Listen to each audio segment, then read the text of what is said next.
me, O thou great Jehovah, pilgrim through this barren land.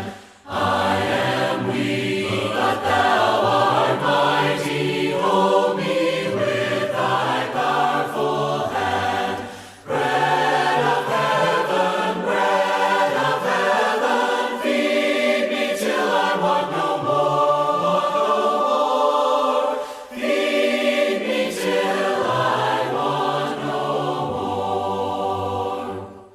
Open now the crystal fountain whence the healing waters flow. Let the fiery, cloudy pillar lead me all my journey through. Strong deliver me, thou still my strength and shield. Be thou still my strength and shield. When I tread the verge of Jordan, bid my anxious fears subside. Bear me through the swelling current, land me safe on Canaan's side. Songs of praises, I will ever give to thee. I will ever give to thee. Songs of praises, I will ever give to thee. I will ever give to thee.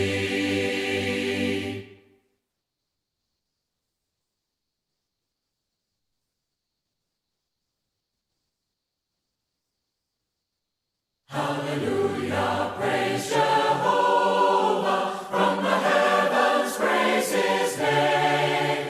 Praise Jehovah in the highest, all his angels praise proclaim. All his hosts together praise him, sun and moon and stars on high. Praise him, O ye heaven of heavens, and ye floods above the sky. Let them praises give Jehovah, for his name alone is high.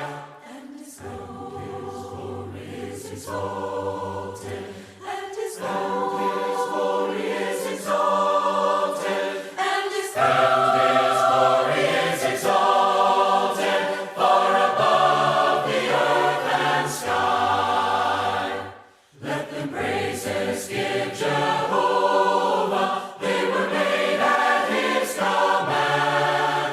Them forever he established, his decree shall never stand. From the earth, oh, praise Jehovah, all ye floods, ye dragons all. Fire and hail and snow and vapors, stormy winds that hear him call. Let them praises give Jehovah, for his name alone is high. And his glory is exalted, and his glory is exalted, and his glory is exalted, far above the earth and sky.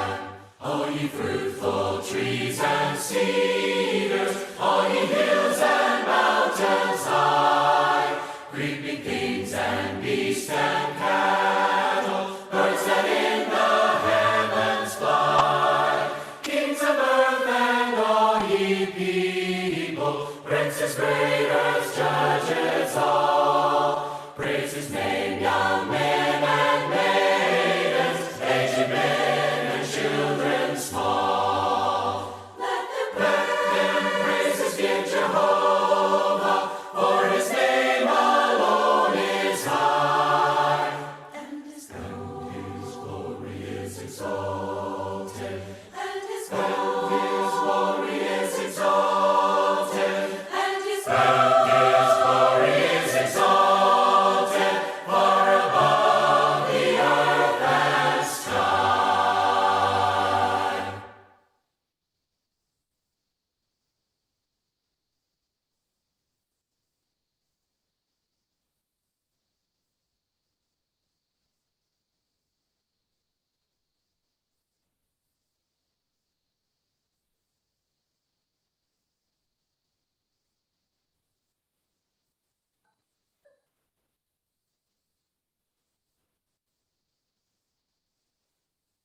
How I love the great Redeemer, who is doing so much for me.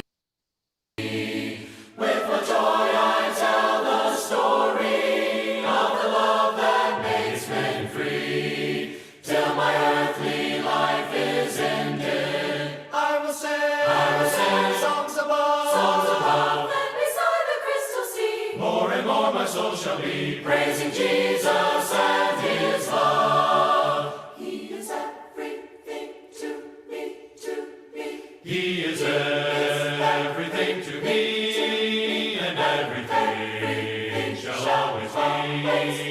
I will never cease to raise a song of gladness in his praise. Here and in the world above, my soul shall sing of saving love. Life and wine and joy is he, the precious friend who died for me.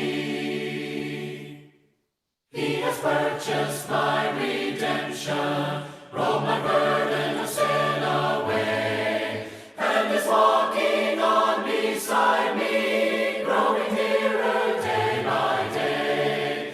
That is why I sing his praises. That is why joy is mine. That is why forevermore, on the everlasting shore, I shall sing of love divine. He is everything to me, He is everything to me, and everything shall always be. I will never cease to raise a song of gladness in his praise. Here and in the world above, my soul shall sing of saving love. Life and wine and joy is he, the precious friend who died for me. Glory be to him forever, endless praises to Christ the Lamb. He has filled my life with sunshine, he has made me what I am. Oh, that everyone would know him. Oh, that all would adore. Oh, that all would trust the love of the mighty friend above, and be his forevermore. He is everything to me, He is everything to me, and everything shall always be. I will never cease to raise a song of gladness in his praise. Here and in the world above, my soul shall sing of saving love. Life and wine and joy is he, the precious friend who died for me.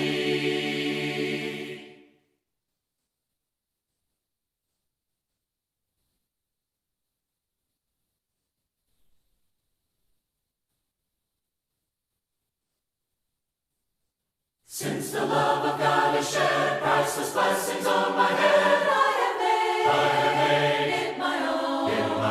I will hide it in my heart, that it never may depart. It shall rule there alone. The love of God, within the heart, the kindliness, and warmth impart. The soul will glow like Jesus in his tender mercy. If the heart is made, his will is blessed. Place the love of God.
some soul from its God. The love of God, within the heart, will kindly nest, and warmth impart. The soul will glow like Jesus in His tender mercy.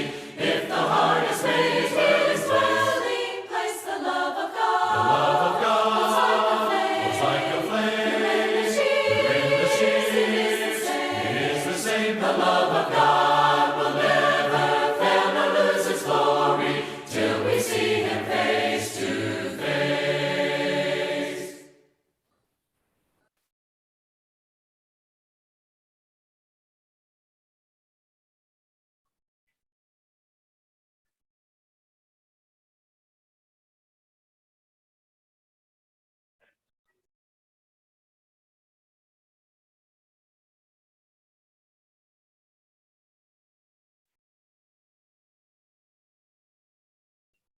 Yeah, it's all bars. Yeah, we're good. Thank you, sir.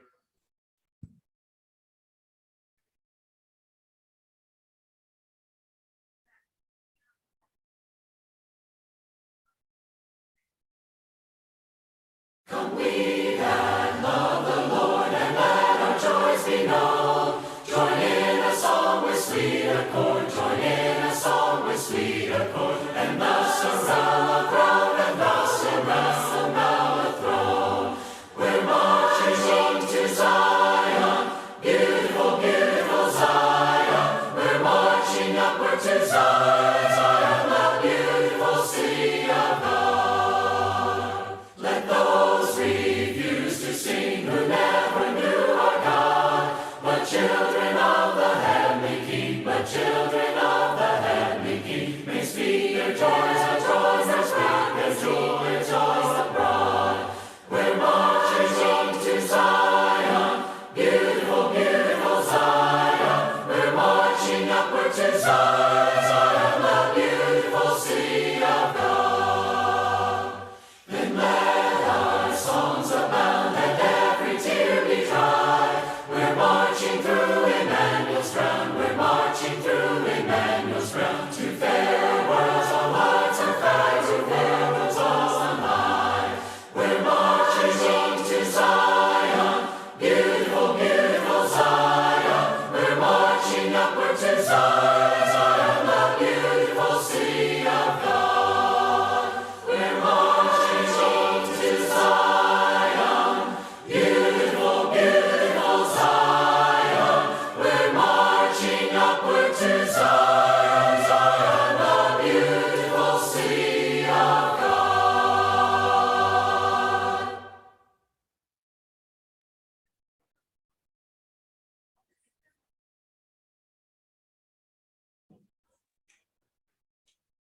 I'm in the way, the bright and shining way. I'm in the glory land way. Telling the world that Jesus saves today. Yes, I'm in the glory land way. I'm in the glory land way. I'm in the glory land way. Heaven is nearer and the way groweth clearer, for I'm in the glory land way. Listen to the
Trials dark on every hand, and we cannot understand all the ways that God will lead us to that blessed promised land. But He'll guide us with His eye, and we'll follow till we die. We will understand it better by and by and by. And we're singing By and by, when the morning comes, you know all the saints of God are gathering home. We will tell the story, how we've overcome. We will understand it better by and by and by. Oft our cherished plans have failed, disappointments have prevailed, and we've wandered in the darkness, heavy-hearted and alone. But we're trusting in the Lord, and according to His word, we will understand it better by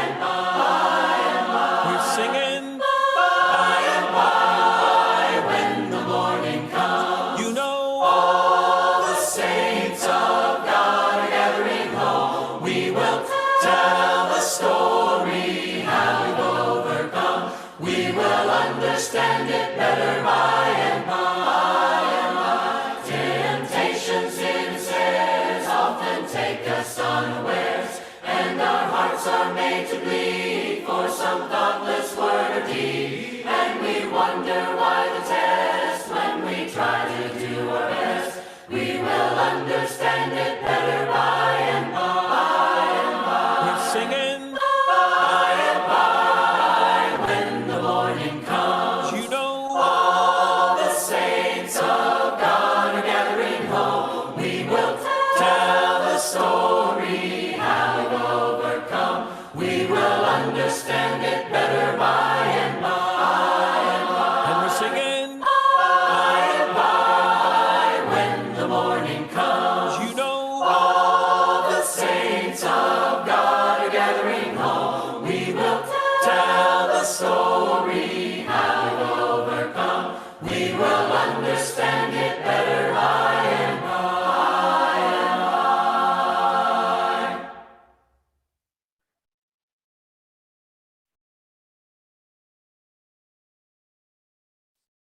How shall the young secure their hearts and guard their lives from sin? Thy word the choicest rules imparts to keep the conscience, to keep the conscience clean, to keep the conscience clean.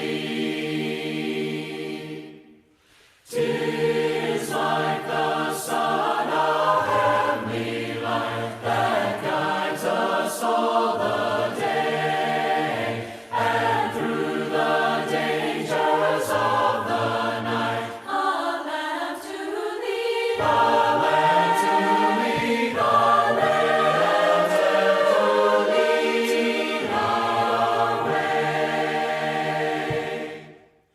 Thy word is everlasting truth, how pure is every page. That holy book shall guide our youth, and well support, and well support our age, and well support our age.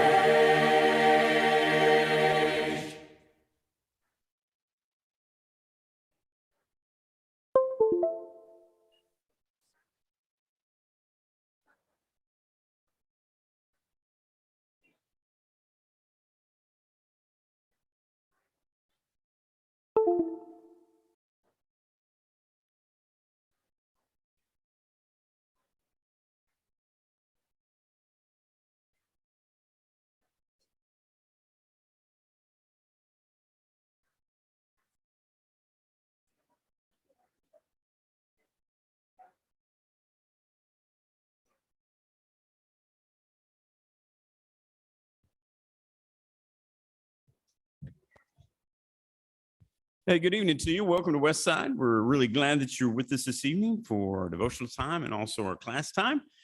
And if you're visiting, we're really glad that you came our way. I want you to come back Any opportunity you have, please stick around a little bit. Let us get to know you. Really welcome you to Westside, let you know a little bit more about the Westside family. And we do have some updates to our prayer list. Want to let you know that Mark and Deborah Thomas, they're much better, continuing to improve. And Keith did not come down with COVID, so we're thankful for that. Keep them in mind as they continue to recover. Also, Joyce Smith fell and had a procedure on her back yesterday at the Healthplex. I know that must be very painful for her, so please keep her in your prayers as she recovers from that procedure. Also, Ken Shepard's mom was in the hospital this week with salmonella. I don't have an update on her. If you know an update that I don't, just let me know on that. Also, some other announcements that we do have for you at this time. There's going to be a baby shower for Pamela Martinez this Sunday at 3:30, and that'll be in the small kitchen. So keep that in mind. Also, there will be a quick meeting on Sunday night after worship in the small kitchen for all the families going on the Young Families Retreat, and that's the first weekend in October. So remember that meeting if you're planning to go on that trip. There also was a package of hearing aid batteries found on a pew, and you can contact the office if those belong to you. I might need to use some of those, and Jennifer would probably agree with that. Also, the revised phone directive will be printed this week, so please contact the church office if you have any corrections or changes for your address or phone number. Also, tonight, leading our songs will be Garrett Marshall, and Scott Wilson will lead our prayer. I'll give some devotional thoughts in just a moment. And also want to remind you about the classes that we have for you tonight. That the auditorium class will be taught by Vance Manser, and that is on the Old Testament. In the university room, we have the men's class, and Ken Jones is teaching that for us. And in the multipurpose room, the ladies class, Reconnecting with God, and Amanda Scott will teach that tonight. So I believe that's all the announcements I have at this time. Let's join Garrett as he leads our singing.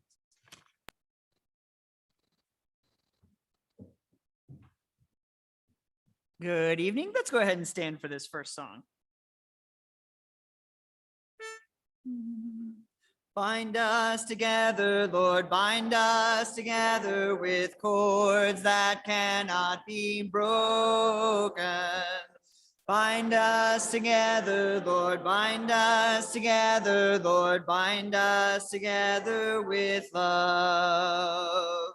There is only one God, there is only one King. There is only one body, that is why we can sing. Bind us together, Lord, bind us together with cords that cannot be broken. Bind us, Lord, bind us together, Lord, bind us together with love. Please be seated.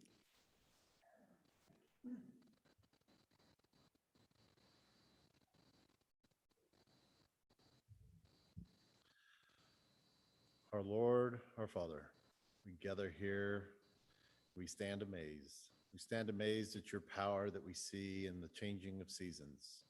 We see that the natural world you have built, the universe you designed, that you spoke into being, and we know that you are all powerful.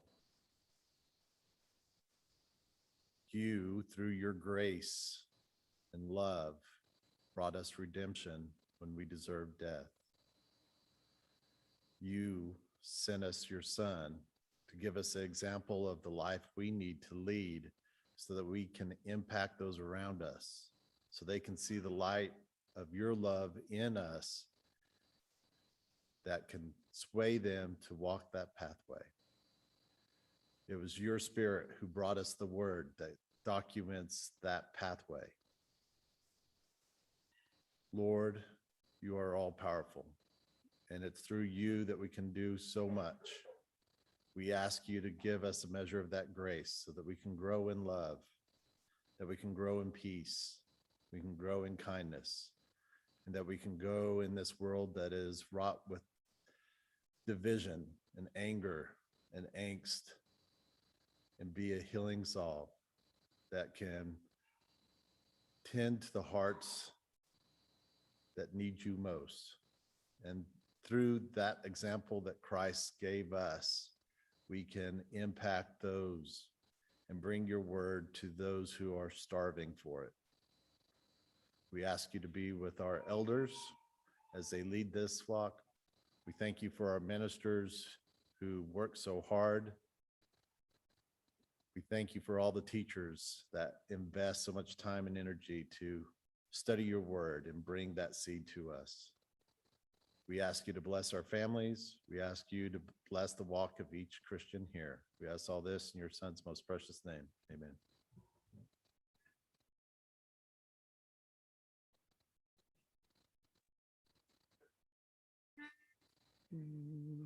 There's a call come ringing o'er the restless waves. Send the light, send the light. There's a souls to rescue, there are souls to save. Send the light, send the light.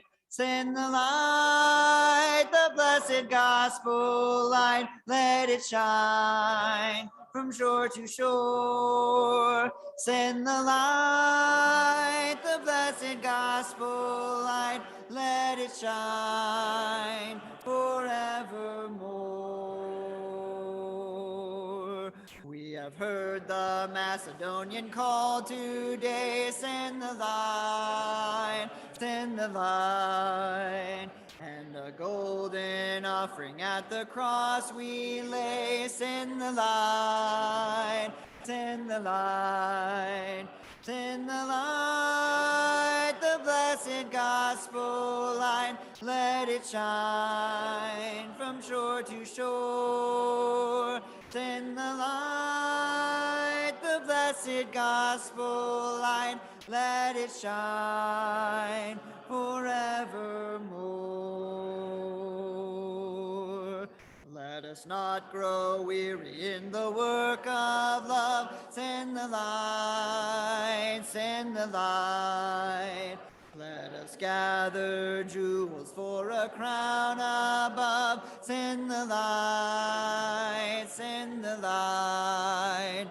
Send the light, the blessed gospel light. Let it shine from shore to shore. Send the light, the blessed gospel light. Let it shine forever.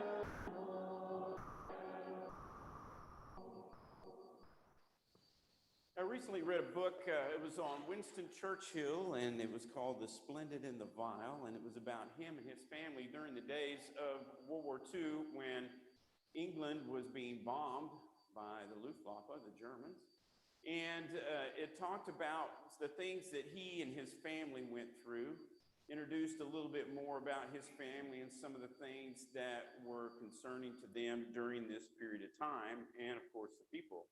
You know, he had a couple of nicknames. The Russians nicknamed Winston Churchill the Bulldog because of his ferocity and his tenacity and his focus. And he was also nicknamed by the English people, by the British, as Winnie, for Winston, I presume. And so they would see him on the street and they would say, "Hey, Winnie," and he would always be very jovial and friendly and accommodating to people. And they loved him. And he was the right person at the right time as prime minister.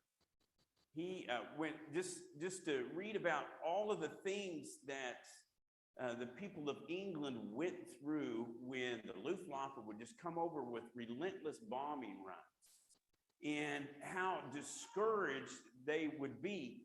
But Winston Churchill was always positive. And when he got on the radio, and they would all gather around the radios to listen to him speak.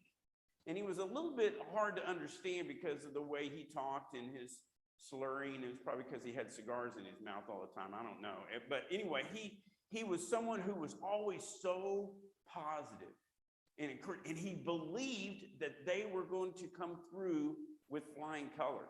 He knew he couldn't do it without the United States, so he worked continually, sending letters and talking on the phone with President Roosevelt. And it was his tenacity, it was his encouragement, it was his positive attitude that kept the spirits of these people up in a time that was so difficult, that was so depressing. And when they looked around in their cities and they saw all of this rubble and things that they treasured that were destroyed, he was still speaking positively. And he says, we're going to win this. And I think about those nicknames that the people had for him. There's someone else in the New Testament that had a pretty good nickname. And if you look at Acts chapter 4 and verse 36, thus Joseph, pretty common name, thus Joseph, who was called by the apostles Barnabas, which means son of encouragement, a Levite of Cyprus, sold a field that belonged to him and brought the money and laid it at the apostles' feet. You think about going through some difficult times, poor people, and here comes Mr. Encouragement, bringing hope, bringing a smile on his face, and giving something to encourage someone else.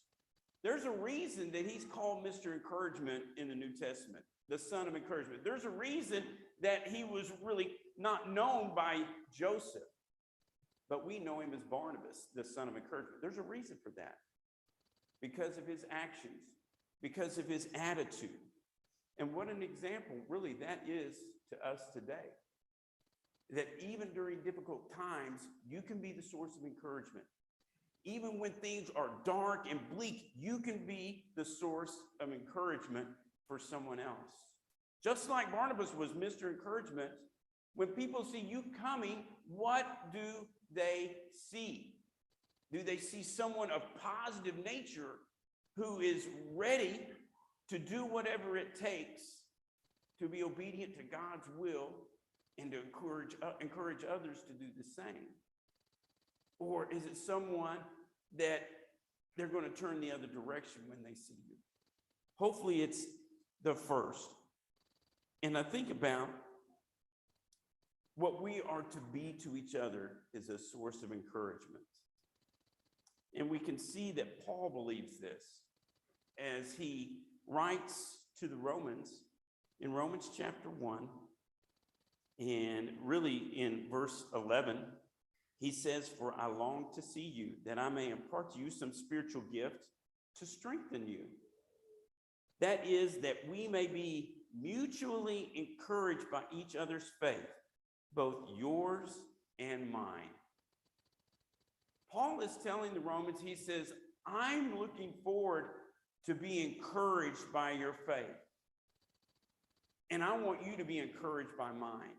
And as Christians, is that not what we need to do? Is encourage each other with our faith. You may be facing difficult times. You may be facing a tough time. But if I can be the source of encouragement to you, then that's what I want to be. But there's times when all of us go through difficult things. There's times when I go through difficult things. And when I come here and I see you, I am encouraged because of your faith, because of the faith that I've seen you act. And I want you to be encouraged by my faith. And that's what Paul is talking about, that we be mutually encouraging to each other.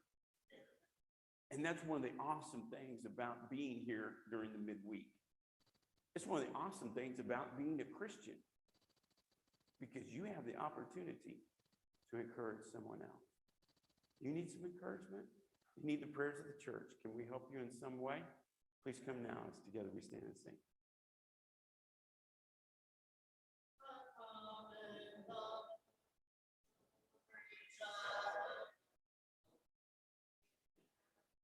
the Savior a common bond, holding us to the Lord, a common strength when we're weary, a common hope for tomorrow, a common joy in the truth of God's word. You are dismissed to your classes.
Well, I think we've got enough people. We can get started, almost. A few people still exiting.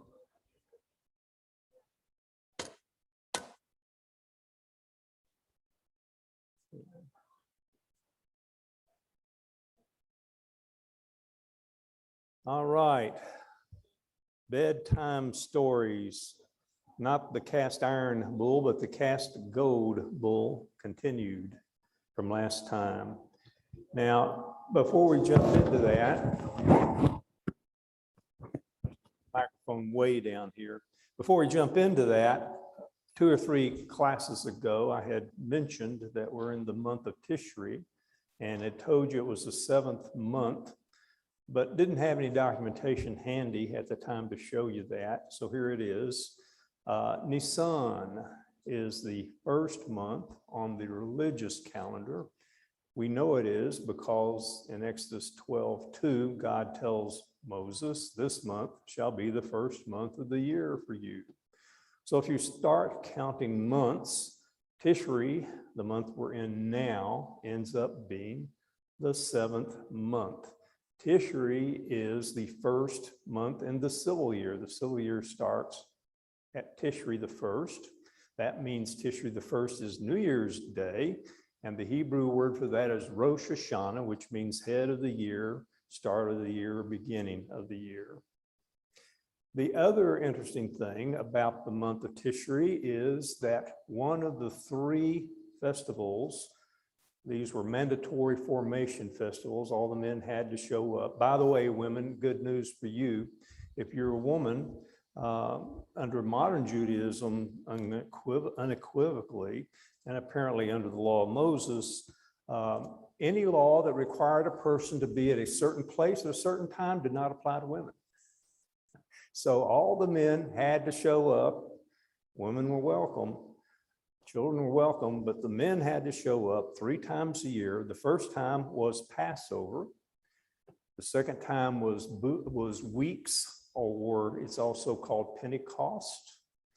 And then the third time was the Feast of Booths, which is Sukkot in the Hebrew.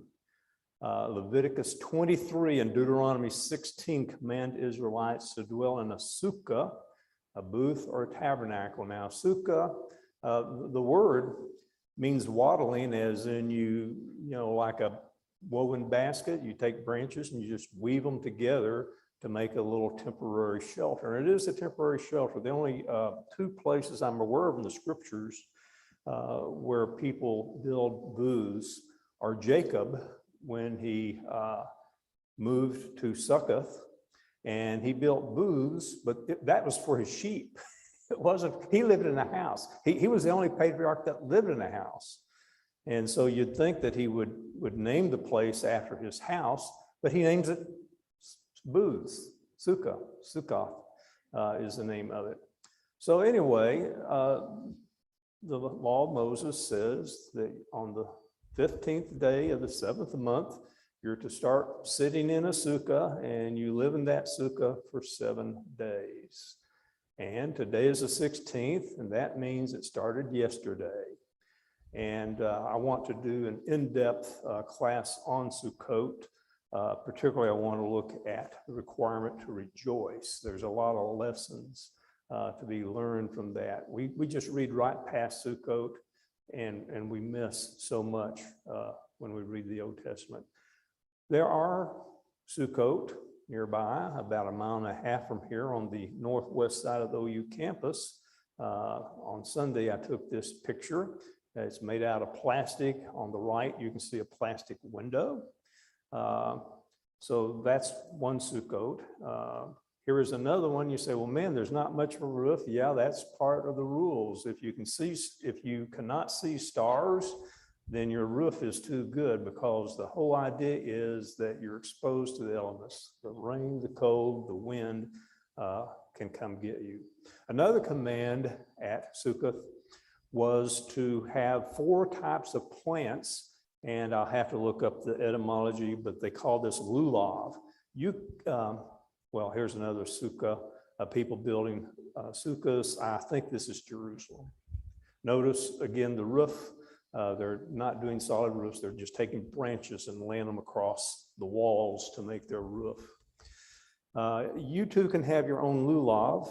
I don't know if they're still available, but last weekend, $50 to $65 on Amazon. Leviticus 23:40 said, you shall take on the first day the fruit of splendid trees. What are those? Branches of palm trees. We know what those are. Boughs of leafy trees. Well, what kind of trees are those? Willows of the brook. And you shall rejoice before the Lord your God 7 days. Interestingly, doesn't tell them what to do after they take them. Get these 4 things, put them on your grocery list, go get them. Okay, I got them. What do I do now? I don't know. But you are to rejoice. And this can be well, some people have called it the hardest command in the Old Testament, because what if your spouse died last week? Well, you're supposed to rejoice. What if I went bankrupt last week? Rejoice for 7 days. That's the command. The Hebrews, the Israelites, the Jews there's so many things. If you get 2 rabbis together on something, you're going to get 6 opinions. No one has ever had a dissenting opinion. Everyone has always known that the fruit of the splendid tree is the citron, which is a citrus fruit, looks like a lemon somewhat. It's called an etrog in Sephardic dialect and esrog in Ashkenazi. We know what a palm is. The myrtle is what they decided was the leafy tree. And by the way, there is a biblical character named Myrtle. We know her as Queen Esther. But in the first chapter, I believe it's the first chapter, it says her name was Hadassah, and Hadassah is myrtle. So her name was Myrtle and the willow. All right, so on the left is the willow, in the center is the palm, on the right is the myrtle, and then the citron, the etrog. And here is another scene. So let's pick up where we left off. I know I've kept you in suspense because we read some text and I said, listen for the errors. And I haven't yet given you the documentation to show what is and is not an error. So let's look at the 400 years the Jews spent in slavery. We know they spent 400 years in slavery because the ESV says, the Lord said to Abram, know for certain that your offspring will be sojourners in a land that is not theirs, and will be servants there, and they will be afflicted for 400 years. There we have it in black and white. They'll be slaves for 400 years. Well, I've got news for you. If you calculated your chronology for the time of the Exodus based upon the slavery beginning at 400 years, you might want to go back and redo your chronology. Let's look now at a more literal translation from the Jewish Publication Society. And he said to Abram, know with certainty that your offspring, and now we've got three things, shall be aliens in a land not their own, hyphen, and they will serve them. Remember, Hebrew puts things together with an and in between because they didn't have punctuation. We've got commas. We put a comma in there, but they just do ands to string things together. So second thing, they will serve them. And they will oppress them, hyphen, 400 years. Wait a minute. Which one is 400 years? Are they going to, I mean, does the clock start when they enter the land of Egypt? Does it start when they start working for the Egyptians, or does it start when they're being oppressed? It is three ways ambiguous, and I don't know the answer. And don't believe anyone that tells you they know the answer. We don't know. So let's look at another error. And that is that only 40 days after hearing the commands to make no graven image and to not worship idols, Israel forgets about YHVH, switch gods, and starts worshiping them. True or false? Well, let's think about this. Let's just assume there was mass idolatry. How should the scenario have played out? How did it actually play out? Well, first of all, if everybody worshiped the golden calf as an idol, then, and also if God's just, it's not really just on God's part if 600,000 men worshiped an idol and only 3,000 men died. That wouldn't be just, and God is just. Also, if you look at the census before and after, people have guessed somewhere 10, maybe 20,000 people died of the plague the next day. It's not fair that only they would die if there were 600,000 men, presumably 600,000 women as well. So virtually all the adults should have died if it was mass idolatry, and that wasn't the case. 3,000 out of 600,000 is 0.5%. That's virtually nobody, negligible. Also, if God is just, and if everybody, if it was mass idolatry, everybody was guilty, it's kind of hypocritical for the Levites to be going around executing people when they're just as guilty as the ones they're executing. So maybe the idolatry wasn't massive. Are there any clues that we can use to decide what really happened? Well, one clue, one key to this lies in our count that we did last time of the laws violated. I asked, how many laws here? 4, 5, 3, and we decided there were 4. Making the molten calf, the manufacturer is a sin, prostrating, sacrificing, and saying these are your gods. Now, Moses, being a good shepherd and a good leader, goes and pleads before God. God, please, I admit my client is guilty. He's a lawyer defending his client. I admit my client is guilty with a capital G. They manufactured the idol. I admit guilt. They deserve to go to hell. They deserve to be executed. I'm asking for mercy. Well, if I'm one of the people that sacrifice to the idol, I'm going to be asking for a meeting with my lawyer back in the closed room. I'm going to be saying, hey, just a minute. I'm getting this sacrificing, and you're not even saying anything about getting me off the hook. Why? Because, and I don't have the scripture handy, but the scripture says in black and white that anyone that worships an idol dies. There's no forgiveness for the people that prostrated, sacrificed. But for the ones that manufactured, God could throw the book at them, but it appears, in view of the fact that only 3,000 and maybe 10 or 20,000 the next day died, it appears that God forgave those who only were guilty of manufacture. Now, there's another key to understanding what happened, and that's Aaron's proclamation. When Aaron saw this, he built an altar before it. And Aaron made a proclamation and said, tomorrow shall be a feast to the Lord. Notice that it is in all capital letters. Do you remember what I told you that means? I told you that the King James started this tradition and the other translations followed with it. All caps is used when it's YHVH in the Hebrew, and then initial cap when it's Adonai. And that way you can keep straight. So in this case, Aaron is saying, we're going to have a festival to the God of Abraham, Isaac, and Jacob, the same God we've been worshiping all along. We're not changing gods. We're just changing the way we worship God because Moses is gone and we don't know what happened to him and we need a replacement. So because of that distinction, we know it was to Jehovah. So it looks like, and by the way, you don't have to agree with me. I won't disfellowship you if you don't agree with me. But it looks like, to me at least, in my humble opinion, that there's three groups of people. The biggest group worshiped YHVH, just like Aaron said. Tomorrow, a festival to YHVH. Israel lost their leader, Moses. They wanted a new leader. They said, Aaron, make us gods to go before us. Moses is gone. He was leading us. We need a new leader.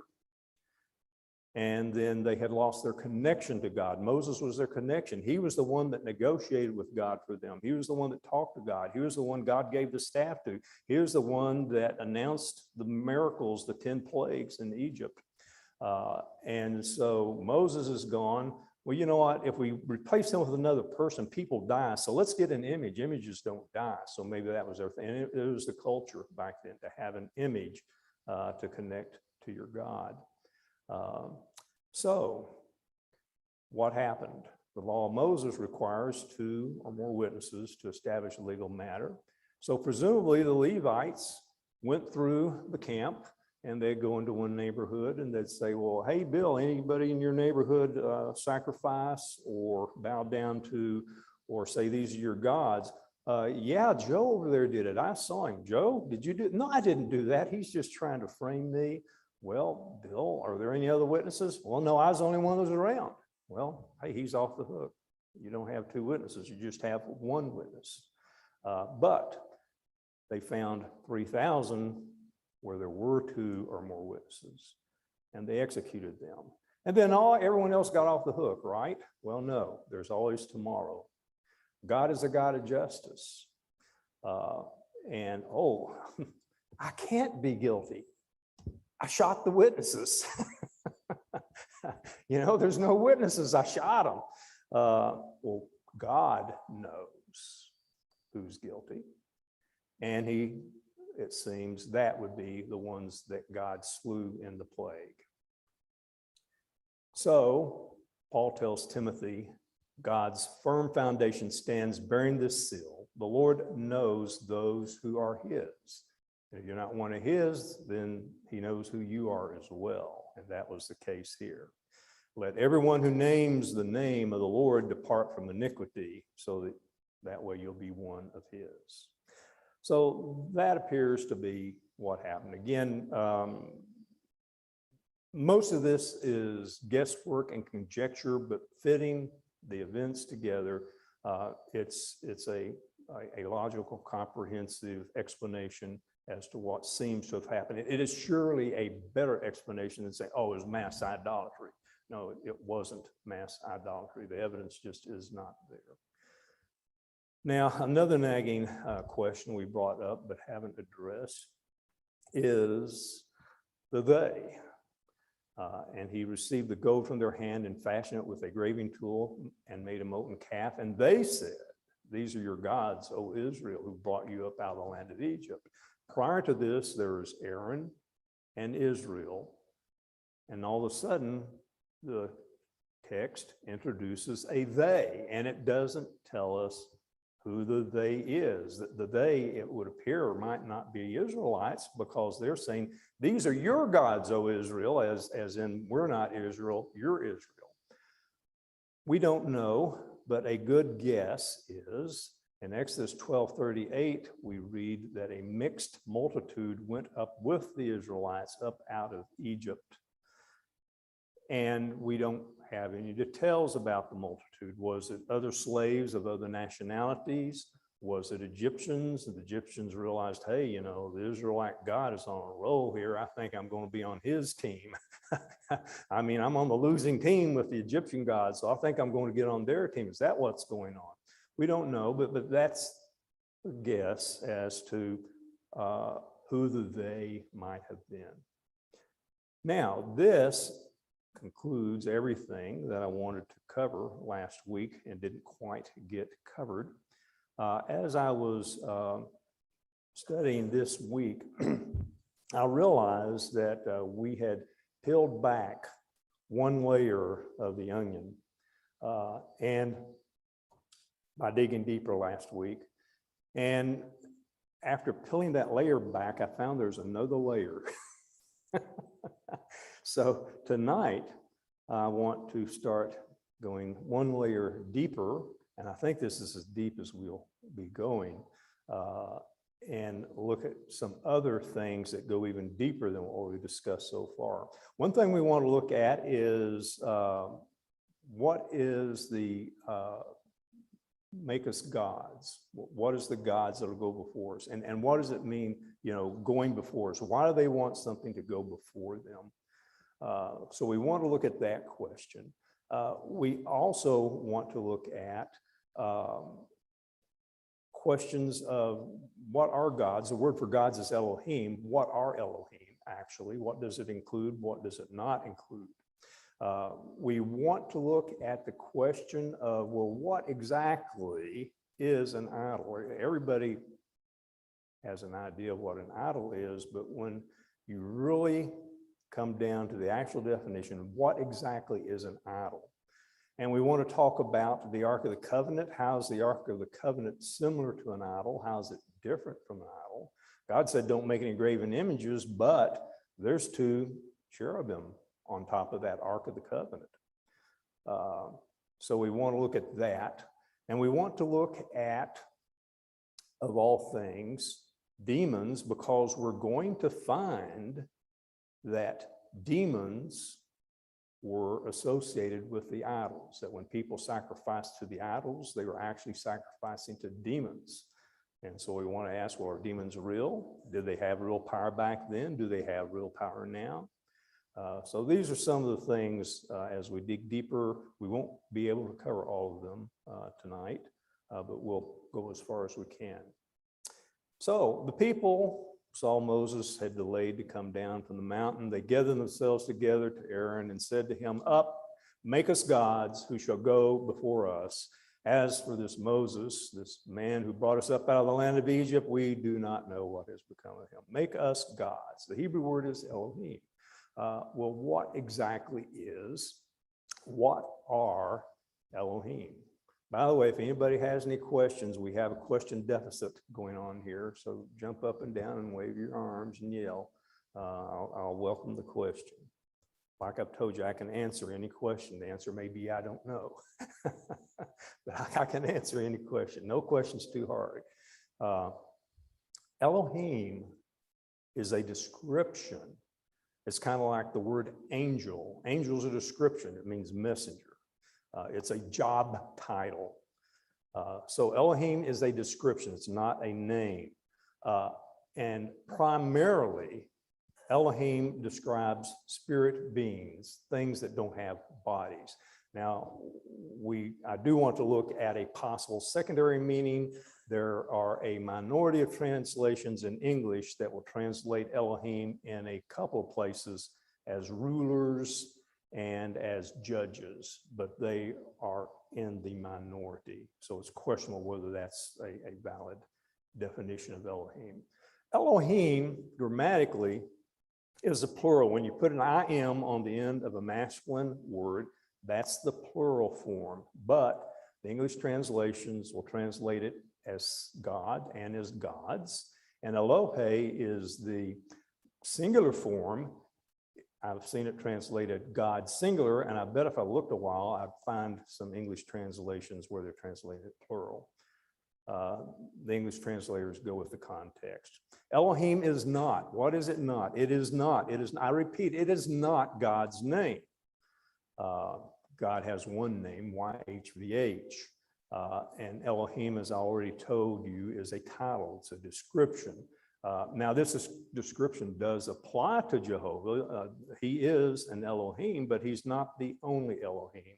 I'm going to show you scriptures where we read about at least 5 different other kinds of Elohim besides Jehovah.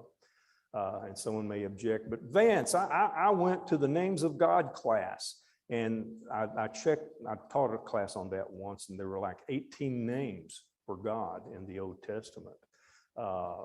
And I took a Names of God class, and God is Elohim, and he's the only God there is. Elohim has to mean God. It can't mean anything else. Nothing else can be Elohim except for YHVH. Well, let's look at Psalm 97, verse 9. For you, O Lord, that's YHVH, are most high over all the earth.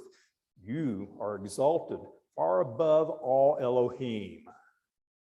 Now, you're telling me that Elohim aren't real, that YHVH is the only Elohim, and none of the other Elohim are real. Well, do you realize that what that's saying is, if the other Elohim are nothing, then this verse is saying that Yahweh is higher than nothing. It's like saying, oh, he's smarter than my dog, or my dog's smarter than him. Okay, it's like saying he is higher than SpongeBob, or pick some other fictional cartoon character that doesn't exist. Because if you're saying that there aren't any other Elohim, then this verse, again, is saying nothing. It's saying that he's higher than something that doesn't exist. The verse would be an insult if that were the case. So let's look at what the description Elohim applies to. Words, nouns, have connotations and denotations. The connotation is the characteristics, and the denotations is who and what it means, objects that it means. So let's take a look. Well, obviously we know it applies to YHVH, but also God has a heavenly council, and we are going to see it applied to council members. Gods and goddesses of other nations, the pagan goddess Zeus, Astarte, were called Elohim. Demons, of all things, are called Elohim in the Old Testament. And spirits of deceased human beings are also called Elohim. And then the angel of the Lord is also called an Elohim. And I didn't research it, but I think I can pretty quickly find where angels are called Elohim. Basically, an Elohim is a spirit being. Any spirit being is an Elohim. That's just the description of what it is. It's not in competition with God. Elohim appears, well, Elohim are various forms of it, appears 2,601 times in the Old Testament. And almost all of them are, in fact, references to Jehovah. I heard one estimate that probably 96% of them, and I didn't want to count them all up myself, are references to Jehovah, but it does refer to other things. Here's one example. To you it was shown that you might know that YHVH is Elohim. There it is in black and white. YHVH is Elohim, so we know that he is Elohim. There is no other besides him. He's the only YHVH, but we're going to find out he's not the only Elohim. In the Genesis creation account, chapter 2, we find Yahweh Elohim twice, so they go together. So let's look now at God's heavenly council. You might not have known, maybe nobody told you in Bible class when you're growing up, that God has a council, just like the kings back in ancient times would have counselors, and they would take counsel with the counselors. They would talk to them. God also has a council. It's a heavenly council. It's not an earthly council because it's other spirits and his council.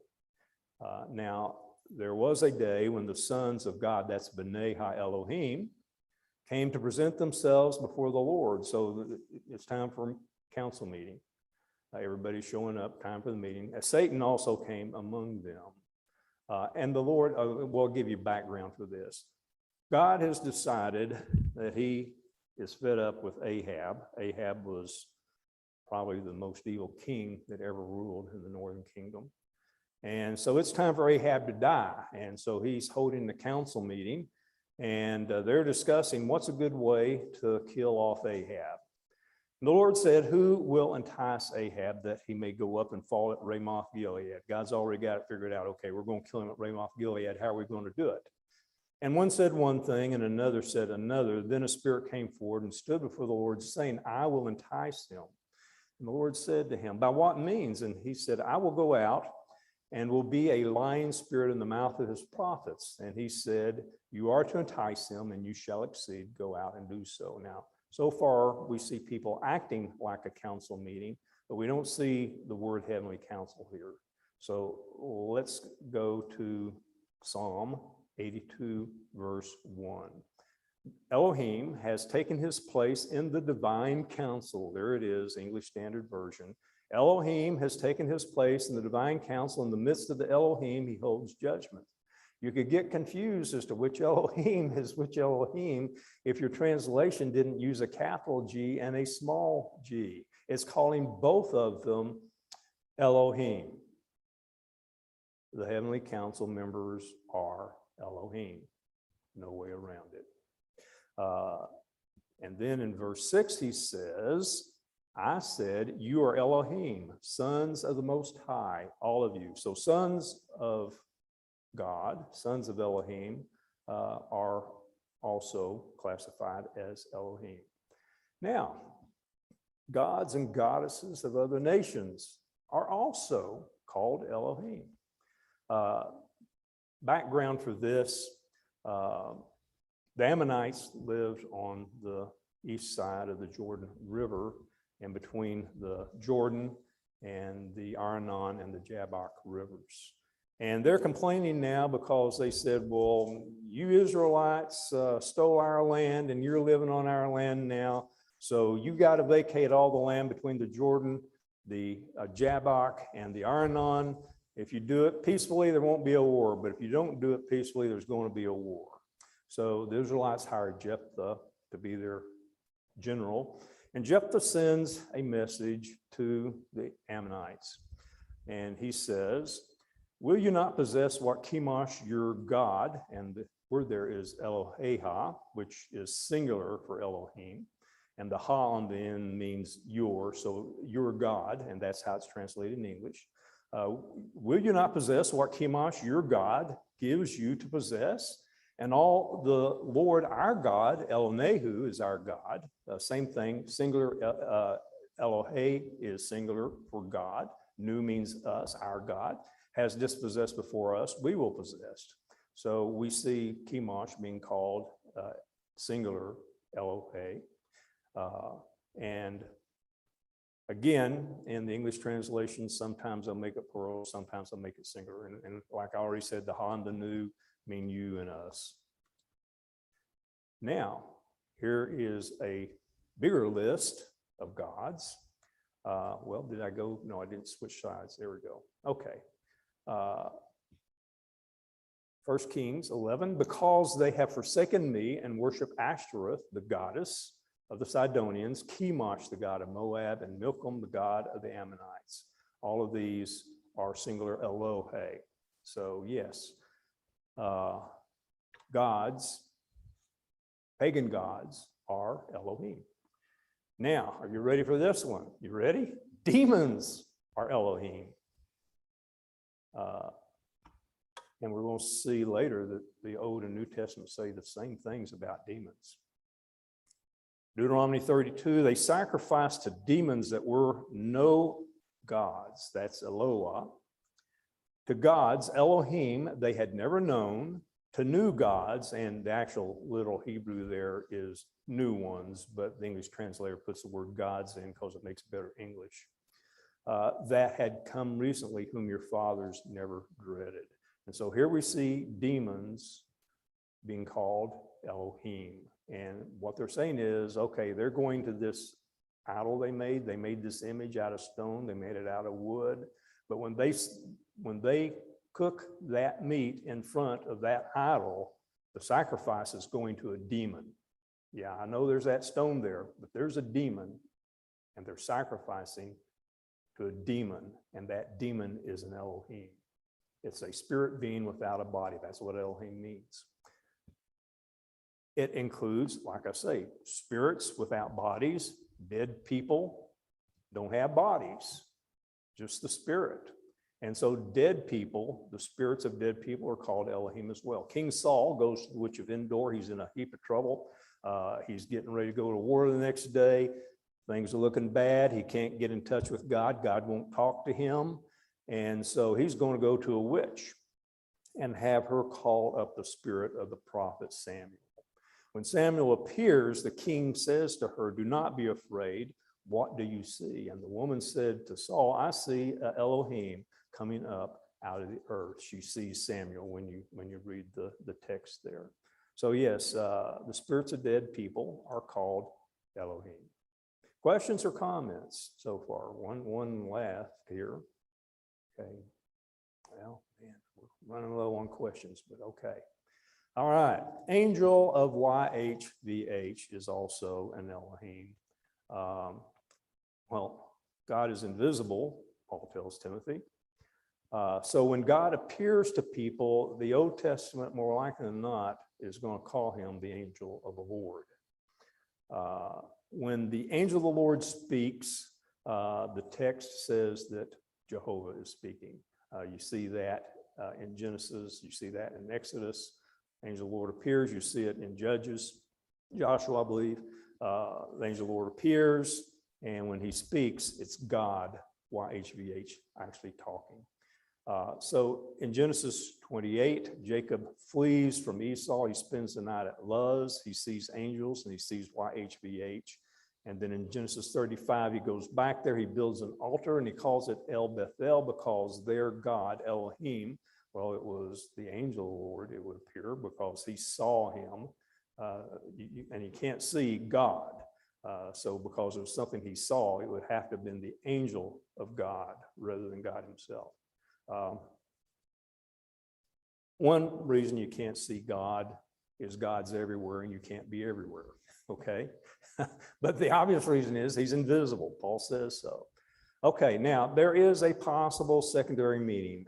A small minority of translators will translate differently, and they will translate as rulers and as judges. Exodus 4:6, and this one is a figure of speech, so it doesn't really count or prove anything at all. In Exodus 4:16, it says that Aaron will be Moses's mouth and Moses will be Aaron's God.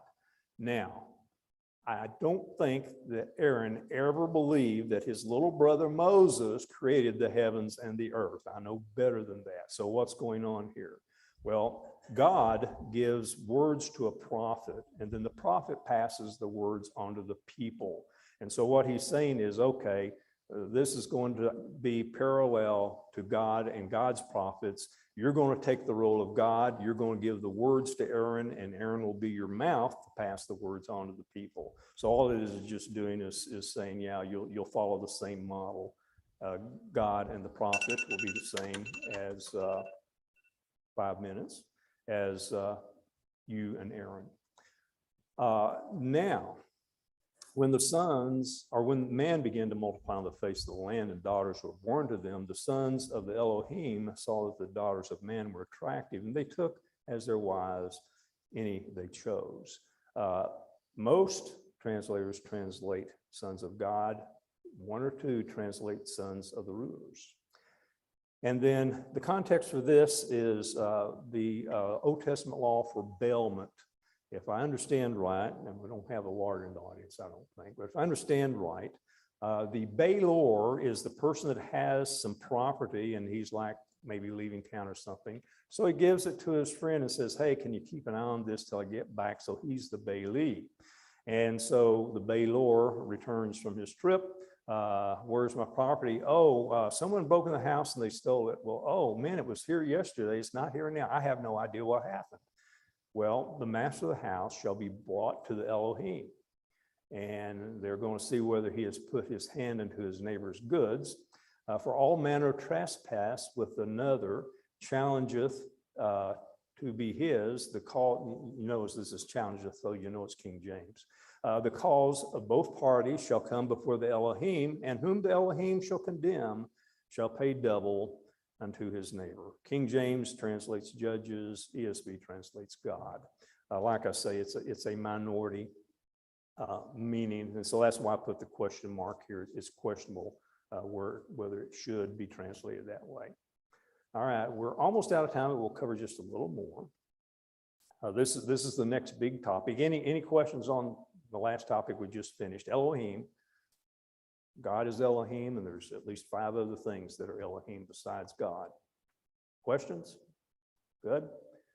Well, the other thing they said about the gods is who shall go before us? What's this go before us all about? Well, in ancient times, pagan gods did lots of things besides just going before the people. They made the crops grow. They made the herds and the flocks grow. They made it rain. Psalm 29, read that psalm. It's talking about God making it rain. That psalm is a parody on Baal because Baal was a rain god. And of course, on Mount Carmel, we find out that Baal could not make rain and that Jehovah did. The gods gave victory in war. They provided good health, and if you're sick, they could heal you. So I believe that what is going on here, this is a metonymy. A metonymy is a figure of speech where you put a part for the whole. And so you say, okay, can you give me a quick head count? Well, okay, if somebody, beheaded some people and there's 5 heads laying on the floor over there, you don't count those because head count means you count the number of people. So the head is a part for the whole. It's a metonymy. So I think they didn't want to make the whole list of, well, yeah, we want to go before us. We want to make the house. So okay, we want to go before us because that's what gods do. So I think it's just a figure of speech. So let's look now at Numbers chapter 10. So they set out from the mount of the Lord 3 days' journey, and the ark of the covenant of the Lord went before them. See the go before here? We want it to go before us. Oh, the ark of the Lord. Remember earlier I said we're going to look at parallels between the ark of the covenant and between idolatry. They wanted the calf to go before them, but the ark of the Lord ended up going before them to seek out a resting place for them. And the cloud of the Lord was over them by day whenever they set out from the camp. And whenever the ark set out, Moses said, "Arise, O Lord, and let your enemies be scattered. And let those who hate you flee before you." And when it rested, he said, "Return, O Lord, to the 10,000s of Israel." The choir master, Psalm 68, a Psalm of David, God shall arise, his enemies shall be scattered, and those who hate him shall flee before him. As smoke is driven away, so you shall drive them away. As wax, that's a good thing to go before you. The enemies are running, they're turning tail and running, they're going away like smoke. You shall drive them away. As wax melts before fire, so the wicked shall perish before God. When I saw Raiders of the Lost Ark, I thought, they really blew that scene because you had the Nazis dressed up in the priestly garments, and they are reciting the Hebrew over the Ark of the Covenant.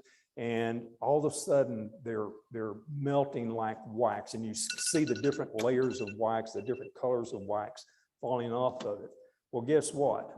that was not a mistake in the movie. Somebody read this song and knew that, yep, that's what happens to God's enemies. I think you want to be on God's side.